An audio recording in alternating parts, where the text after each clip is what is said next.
ఉగాది అంటేనే పంచాంగం కాబట్టి ఈ పరాభవ నామ సంవత్సరం రాశి ఫలితాలు మేషం 4 అశ్విని 4 పాదాలు, భరణి 4 పాదాలు, కృత్తిక 1వ పాదం.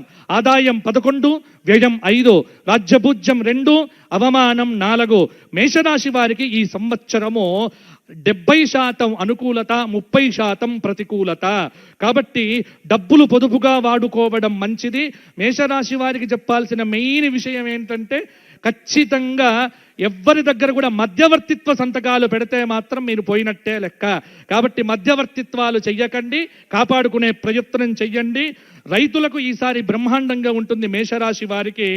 ఎందుకంటే వీరు గురుకు శనికి శాంతి చేయిస్తే మేషరాశి వారికి ఆదాయం 11, వ్యయం 5గా, రాజ్యపూజ్యం 2గా చక్కగా వీరికి ఈ సంవత్సరం ఉంటుంది. కానీ డ్రైవింగ్ చేసేటువంటి వారు జాగ్రత్తగా ఉండండి, ఎందుకంటే ఏలినాటి శని చక్కగా పీడిస్తూ ఉన్నది.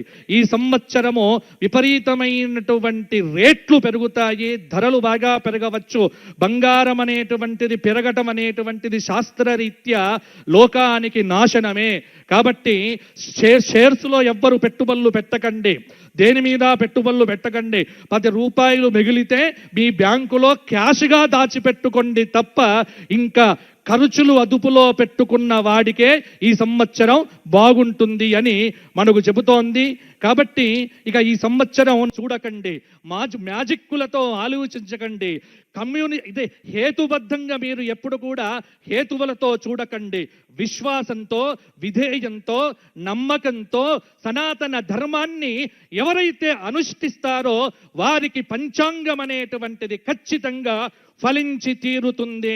నమ్మని వాడు ఎప్పుడు పంచాంగం చూడాల్సిన పని లేదు. చెబుతున్నది ఈ సంవత్సరం దేశారిష్ట యోగాలు అధికంగా ఉన్నాయి, ఇబ్బందులు తప్పవు. ఏప్రిల్ 10 నుండి జూలై 4 వరకు కాలసర్ప యోగం, ప్రశాంతత తక్కువ. ఎవ్వరికి ఇంట్లో వీరికి ప్రశాంతత ఉండదు,